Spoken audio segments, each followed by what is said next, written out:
Welcome to the Urban Herald. Today we are dedicating this entire deep dive to, well, a single, absolutely monolithic topic. And that is the announced $82.7 billion acquisition of Warner Bros. Studio and its streaming assets by Netflix. Yeah, this is not just another piece of business news. This feels more like a financial, a cultural, and a political earthquake that could fundamentally rewrite the rules of Hollywood. Absolutely. And for this, we are operating with one of the most intense stacks of source material we have ever gathered. I mean, we're talking everything from SEC filings that detail the really esoteric structure of the deal, Right. all the way to, scathing commentary from the Writers Guild of America, and even formal accusations of bias from rival bidders who lost out. So our mission today here at the Urban Herald is to cut through all of that noise, distill what's essential, and give you the definitive understanding of what this unprecedented consolidation actually means for the future of entertainment. I think you have to start with the sheer size of it. You do. The core numbers are just staggering. I mean, we are looking at a transaction that immediately, and I mean immediately, draws comparisons to the catastrophic AOL-Time Warner deal from 2000. The ultimate cautionary tale. Exactly. A deal that cost hundreds of billions in value. And this one, Netflix is proposing to purchase Warner Bros. Assets for an astonishing $82.7 billion in enterprise value. That's $72 billion in equity value. That figure alone tells you everything about the magnitude of this moment. It really does. What Netflix is buying here, at the end of the day, is market power. It's irreplaceable cultural dominance. And if it gets approved? If it gets approved, this combined colossus unites Netflix's 300 million global subscribers with HBO Max's 128 million users. So you're looking at over 400 million subscribers under one roof. And that combination grants them control over roughly 43% of the global streaming market. Wow. That is a threshold that immediately sets off every single regulatory alarm bell in Washington, D.C. We'll definitely get into that. And the content, I mean, we're talking about controlling the absolute pillars of modern media. It's not just about volume. No, it's prestige. It's about perennial revenue. They will own the DC Extended Universe, that's Batman, Superman, Wonder Woman. They'll own the entire Harry Potter and Fantastic Beasts universe. And Game of Thrones. The global juggernaut that is Game of Thrones, not to mention classics like Casablanca, The Wizard of Oz. This level of IP control in a single modern entity, it's just unprecedented. What's so fascinating here, I think, is how this deal is this massive inflection point. You have Netflix, the ultimate disruptor, right? The company that everyone dismissed. The Albanian army, as they were once called. Exactly. The company that spent 2 decades dismantling the established studio system. And now they're just swallowing the most established, high-prestige content maker in that system, Warner Bros. And HBO. It's the disruption model using its financial might to just consume the old guard. So our job today is to unpack the entire spectrum of this thing, not just the glossy numbers, but the complex financial engineering, the really dramatic bidding war that happened behind the scenes, and the formidable, maybe even insurmountable political and competitive obstacles this $82 billion bet is facing. Because the road to closing this deal is, to put it mildly, riddled with political and legal landmines. Okay, let's unpack the financial logistics, because a number like $82.7 billion requires maneuvers and commitments that they're almost hard to visualize. They really are. And the structure of the winning bid is key to understanding the risk involved. It had to satisfy the Warner Bros. Discovery shareholders who, let's be honest, were primarily looking for cash. Because of all that debt. All that debt. The final price tag came in at $27.75 per share. But here's the key. Only the majority of that, $23.25, is cold, hard cash. Okay, so what's the rest? The remaining $4.50 is paid in Netflix common stock. That split, heavily favoring cash, tells you a lot about WBD's desperation. Yeah. But introducing Netflix stock into a deal like this, given its famous volatility, that creates a huge uncertainty for the shareholders receiving it, right? It does, and they tried to mitigate that. They implemented something called a symmetrical 10% collar mechanism. A collar mechanism, so it's like a financial airbag. That's a great way to put it. It's essential financial engineering. It's designed to guarantee WBDBT shareholders receive that promised dollar value of $4.50, regardless of, moderate price swings in Netflix stock between now and when the deal closes. So how does that work practically, using the numbers involved here? Okay, so they set specific trigger prices, a low of $97.91 and a high of $119.67. If Netflix's stock falls below that 97.91 Oh, a price, low end. right, then WBD shareholders get more Netflix shares to make up the difference and keep the value at 450. But conversely, if the stock rockets up past that 119.67 high, they get fewer shares. So it guarantees the total value, but only within that 10% band. If the stock crashes beyond that. They still absorb that risk. Okay. Exactly. It's risk reduction, not risk elimination. Got it. And the scale of the cash component, that $23 a share, necessitated an unprecedented financing effort.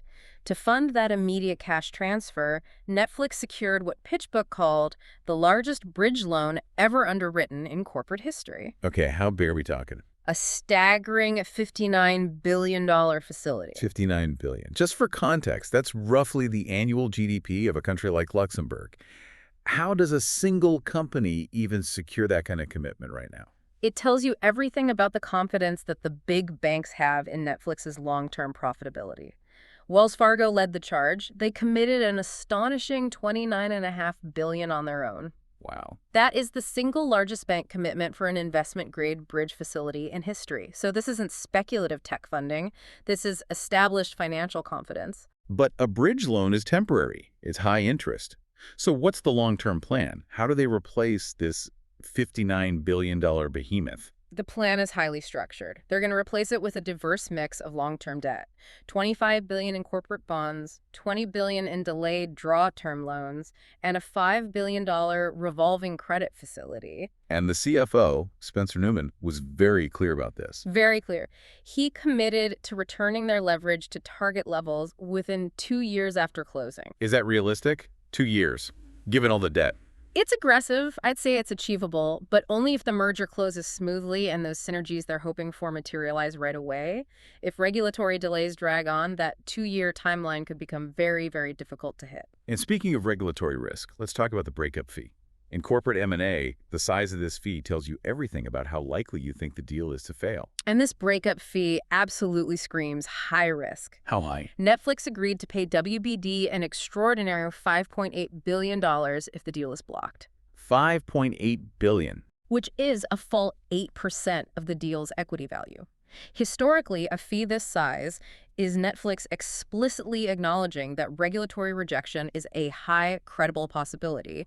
They're pricing that risk right into the transaction. It's them saying, we want these assets so badly, we will pay nearly $6 billion if the government says no. Exactly. And contrast that with the fee WBD would owe Netflix if they walked away. For, say, that hostile bid we're going to get to. Precisely. WBD would only owe Netflix $2.8 billion.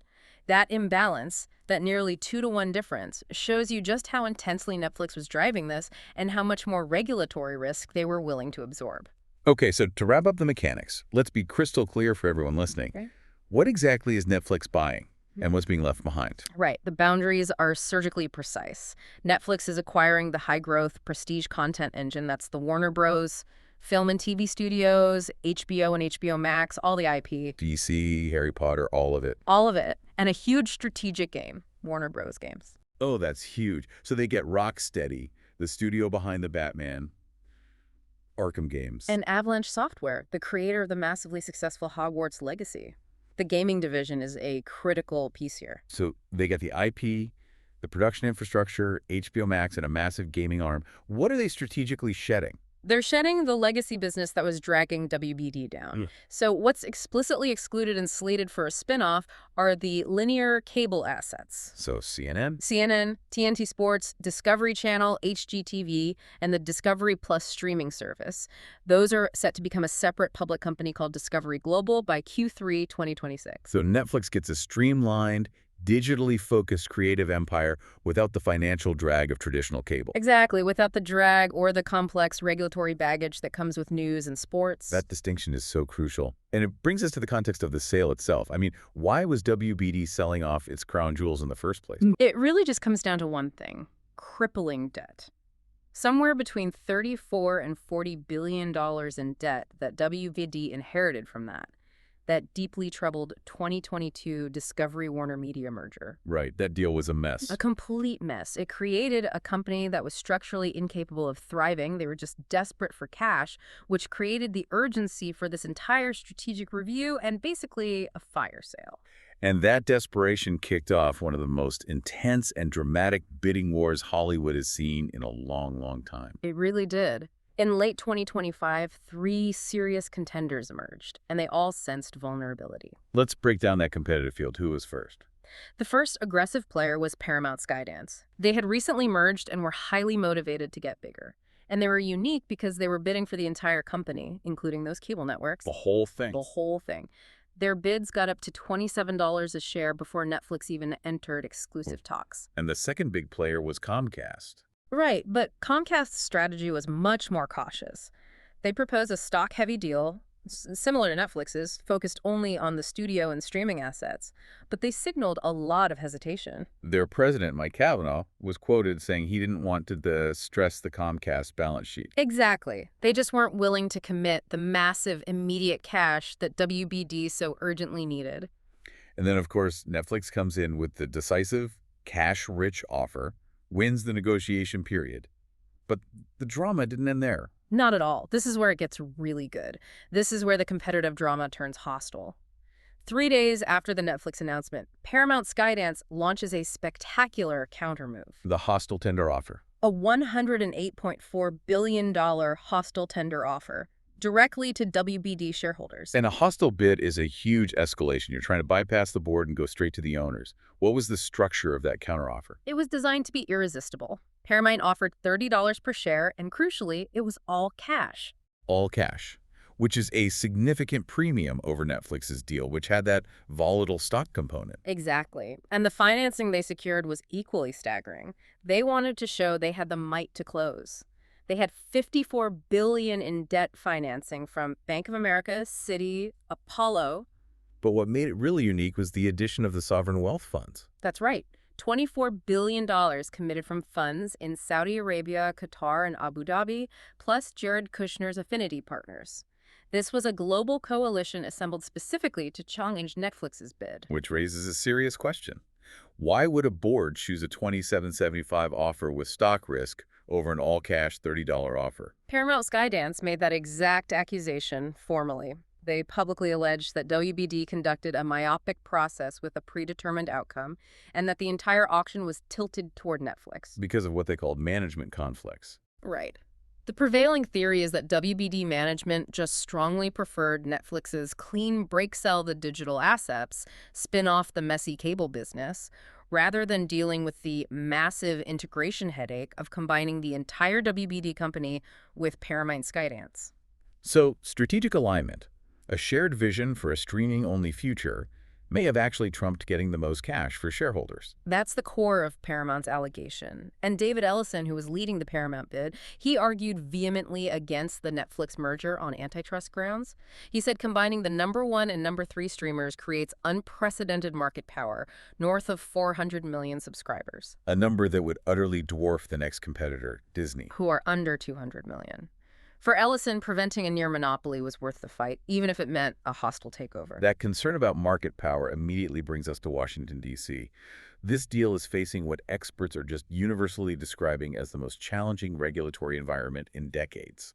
Why? Because the numbers alone make this whole thing look presumptively problematic in the eyes of the Department of Justice. And that term, presumptively problematic, that's DOJ language. It's based on their historical threshold. As we said, the combined entity would control 35 to 43% of the global streaming market. And the DOJ's threshold is? 30%. Anything over 30% is a major red flag for them, that a merger could lead to consumer harm, higher prices, fewer choices, lower quality. So this deal is basically entering the regulatory arena with a scarlet letter on it. And what's fascinating is the rare, truly unique bipartisan opposition this has provoked. It's a political phenomenon. You have unity against the deal from both sides of the aisle. Let's start on the Republican side. Senator Mike Lee, chairman of the Senate Antitrust Committee, immediately flagged it. He said it would raise serious competition questions, more so than any transaction I've seen in about a decade. He all but guaranteed congressional hearings. And the Democratic response was, if anything, even more aggressive. Oh, yeah. Senator Elizabeth Warren called it an anti-monopoly nightmare that threatens to hike prices and reduce creative choices. And it wasn't just them. You had Republican Representative Darrell Issa and Democratic Representative Pramila Jayapal both publicly urging regulators to block the deal. When you see political polarization break down like that, it usually signals that the perceived danger is just profound. It does. But the politics got even deeper with the personal involvement of President Trump. The White House has made its skepticism very clear. Right. The president publicly expressed concern about the entity controlling a lot of market share. And he confirmed he personally met with Netflix co-CEO Ted Sarandos. And most strikingly, he stated he would be personally involved in the decision-making process. So what does that actually mean? Does the president's involvement change the legal criteria for the DOJ, or does it just raise the political temperature? It dramatically raises the temperature.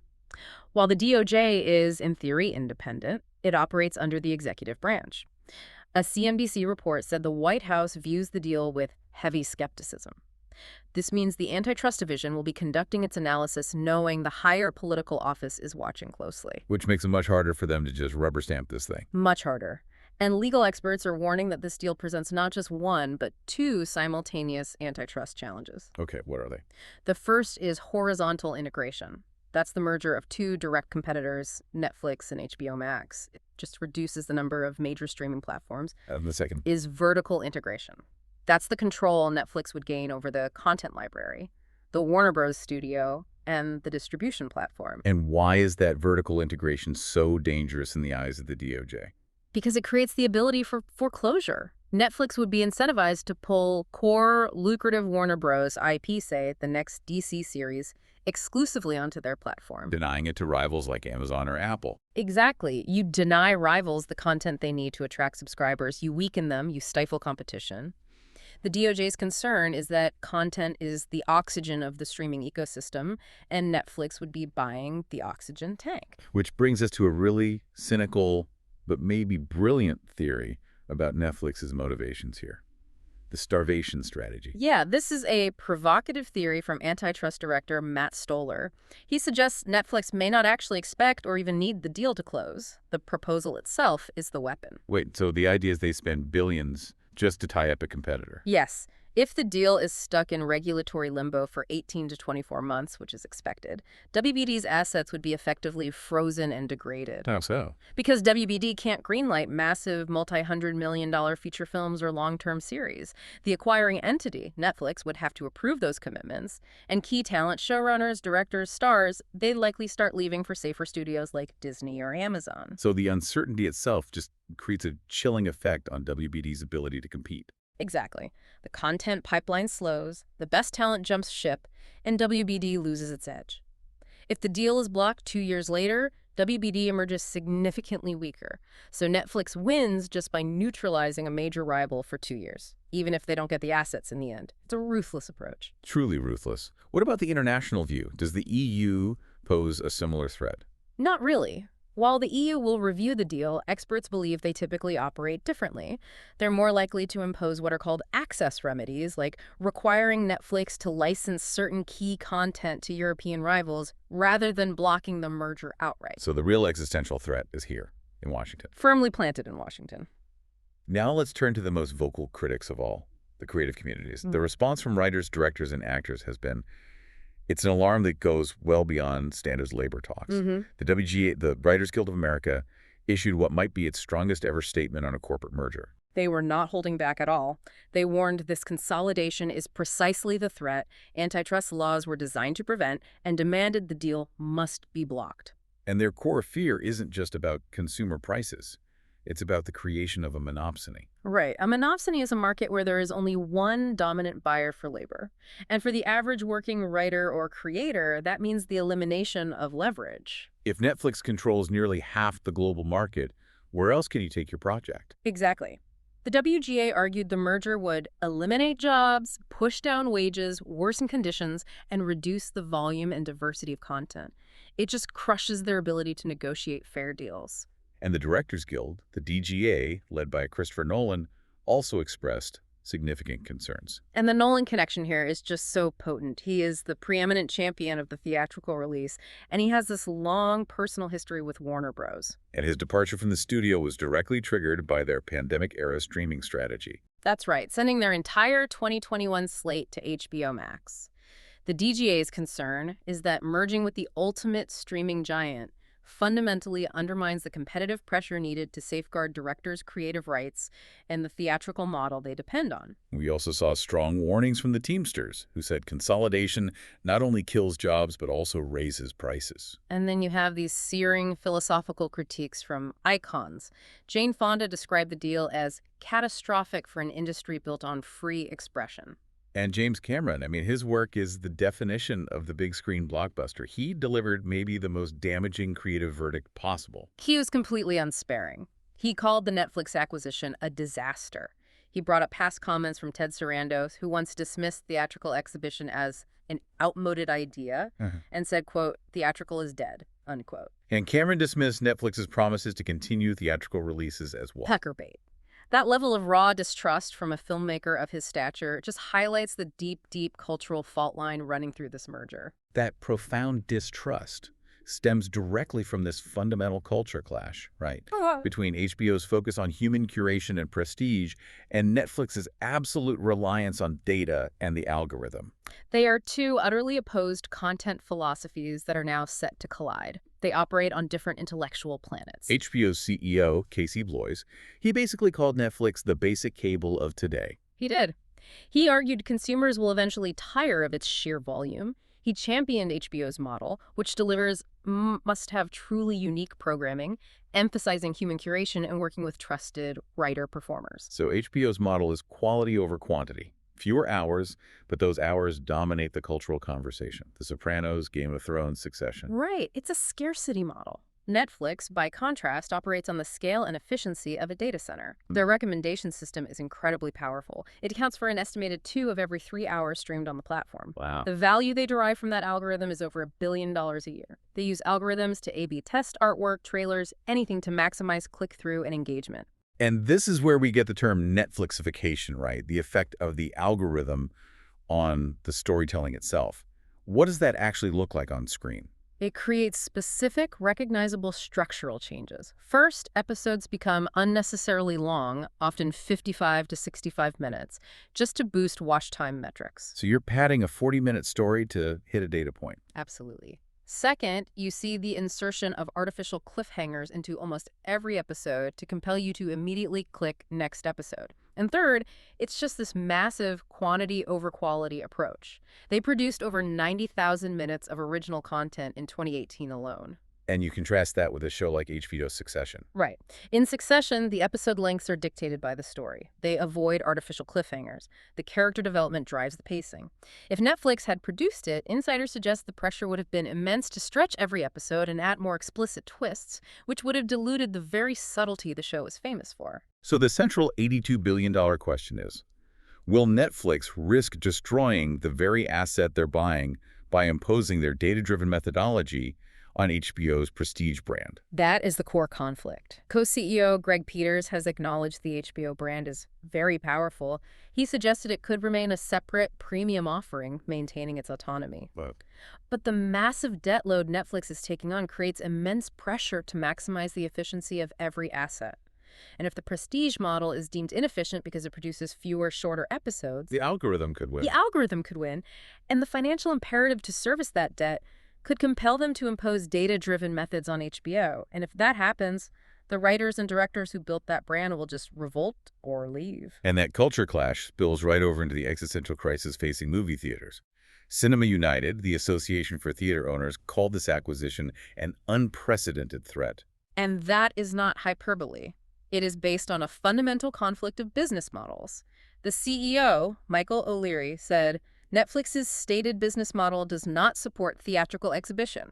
Theaters will close, communities will suffer, jobs will be lost. To understand that threat, we need to quantify how important Warner Bros. Is to the theater economy. It's absolutely crucial. Warner Bros. Accounts for approximately 25% of annual domestic box office revenue. That's a figure near $2 billion a year. A quarter of the entire domestic box office. Removing a quarter of the annual box office would be catastrophic. It would lead to widespread closures, especially for regional and independent cinemas. And beyond that, there's the economic multiplier effect. Right. For every dollar spent in a theater, an additional $1.50 is spent in surrounding businesses. Restaurants, bars, parking. If theaters close, entire local economies suffer. The core of this conflict, though, lies in the theatrical window, the period of exclusivity. Where does that stand now, and how aggressively is Netflix trying to compress it? Okay, so pre-pandemic, windows were 70 to 90 days. Post-pandemic, the norm settled around 30 to 45 days. Now, according to sources in Variety, Netflix's current proposal involves windows as thin as 2 weeks. 2 weeks. That's barely enough time for a film to build word of mouth before it's instantly available at home. And the research suggests this isn't even a sound financial strategy. Synalytic Group found that releases with windows of 25 days or fewer produce neither theatrical benefits nor streaming gains. So shrinking the window that aggressively cannibalizes the box office without even boosting subscriber numbers. Exactly. The optimal window for maximizing both was found to be between 26 and 45 days. And yet Netflix persists. Why? It aligns with Sarandis' philosophical stance that theatrical is an outmoded idea. While he's moderated his tone since the deal, his priority is still meeting the audience where they are quicker. For Netflix, the primary value of a theatrical release isn't the box office, it's the marketing buzz it generates before the film drops on the platform to feed the algorithm. So if this merger is approved, what does the new competitive map of the entertainment industry actually look like? Well, the combined entity would have, as we said, about 430 million subscribers globally. That's more than double Disney's 200 million. It creates two permanent tiers in the streaming world, the dominant colossus and then everyone else scrambling for survival. Okay, so let's run through the immediate fallout for those smaller players. Let's start with Comcast Peacock. Peacock is now considered stranded without an obvious merger partner. Their previous hesitancy to take on debt means they just lack the scale to compete now. With WBD off the board, they face a critical mass deficit that will be extraordinarily difficult to overcome. And what about Paramount plus Tim, even after their aggressive hostile bid? If that bid fails, Paramount Plus faces a similar crippling challenge. They needed WBD's library to achieve parity. Without it, they're highly exposed, likely destined for a niche strategy or to become an acquisition target themselves. What about Apple TV plus M? They have unlimited money. They do, and they'll remain fiercely independent and continue making prestige programming. But they lack the 100-year content library required to compete at the scale of Netflix and Disney. They'll remain a boutique player, but not a threat in terms of market share. So this merger really does establish the duopoly of the future. Absolutely. Disney is the only genuine counterweight left. And their strength isn't just their content, Pixar, Marvel, Star Wars, it's their diversification. They have theme parks, merchandise, and crucially, they command massive sports rights via ESPN. So analysts are now just calling it a Netflix versus Disney future. That's the landscape, with Amazon's infrastructure power securing a strong third place. But the strategic gain for Netflix isn't just in subscribers. It's about filling critical gaps in their business model. Let's start with advertising. The advertising leverage is massive. Netflix's ad tier has grown rapidly to 94 million monthly active users. HBO Max was already building its own ad infrastructure. Combined, they create streaming's single largest premium ad inventory, Which lets them command higher ad rates. and makes them indispensable to brands. It's a massive new revenue stream to help service all that debt. And beyond digital, they're also acquiring world-class physical infrastructure, which they've always lacked. This is a huge, often overlooked benefit. They get tangible Hollywood real estate, the 110-acre Warner Bros. Burbank lot, 31 sound stages, iconic backlots. Netflix finally becomes a physical studio. And their global reach is amplified, especially in Europe. Yes, they gain Warner Bros. Studios Leavesden, a 200-acre facility near London. It's the only Hollywood studio with a permanent UK base, and it's set to be the primary production hub for James Gunn's new DC universe. And finally, let's revisit gaming. Acquiring Warner Bros. Games is a massive leap into interactive entertainment. It transforms their gaming potential overnight. Netflix's current efforts are mostly low-fidelity mobile games. Now they get prestigious console and PC studios like Rocksteady, NetherRealm. And Avalanche Software, which developed Hogwarts Legacy. which sold over 34 million copies. This gives Netflix a crucial, established foothold in console and PC gaming. Imagine the synergy. A new DC series streams on HBO Max, while the companion AAA console game launches from their own studios. It's complete vertical integration across all screens. As we bring this deep dive to a close, the historical irony surrounding this whole transaction is it's impossible to ignore. Let's go back to 2010. Right. Former Time Warner CEO Jeff Bezos was famously dismissive of Netflix. He called them the Albanian army that would never take over the world. He later confessed that remark haunted him. And the modern quote that just perfectly encapsulates the irony comes from media analyst Rich Greenfield. The Albanian army just took over the world. It's the perfect summary. Warner Bros., 102-year history, from four immigrant brothers with a projector in 1903 to revolutionizing cinema with the jazz singer. It now faces this dramatic inflection point. The prestige template created by HBO may now be absorbed into the very platform that dismantled the media landscape it was built on. And outgoing WBD CEO David Zaslav, who has been widely criticized for the debt leading up to this, he stands to become a billionaire if this deal closes. It really is a generational change. It is. And if approved, the deal creates a colossus that projects annual synergies of $2 to $3 billion. That money is supposed to fund content, but as we've discussed, it also creates immense leverage. Which creates that monopsony problem the WGA warned about. Absolutely. Former Amazon Studios head Roy Price warned that approval would create a monopsony problem, too few buyers with too much bargaining power.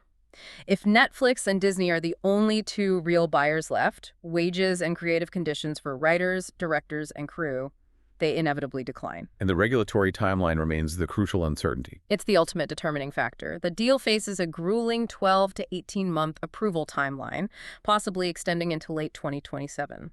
Following the president's public concern, the prediction market, Polymarket, assigned only a low 23% probability of the deal closing by the end of 2026. So the risk of that $5.8 billion breakup fee being triggered is very high. It's very high. So we have an unprecedented corporate bet, a hostile counterbid, bipartisan political opposition.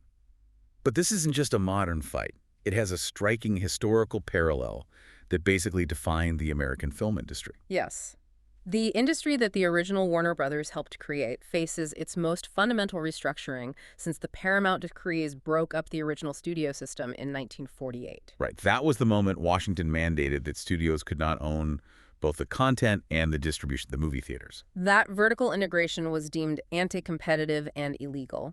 This Netflix-Warner Bros. Merger is a clear attempt to rebuild that exact vertical integration, but for the 21st century streaming model. So here is the provocative thought for you to consider. Will Washington repeat history? Will they block this new attempt at massive vertical integration, effectively recreating the rules of the Paramount decrees for the digital age? Or will this streaming era convince regulators to rewrite the rules of monopoly entirely, allowing this new colossus to emerge and dominate global entertainment? The answer to that question will define Hollywood's next 100 years. We'll be tracking every regulatory filing and every countermove as this epic story unfolds. Thank you for joining us on the Urban Herald for this deep dive into the business, politics, and culture of the Netflix-WBD merger. Stay informed as these decisions shape the future of entertainment.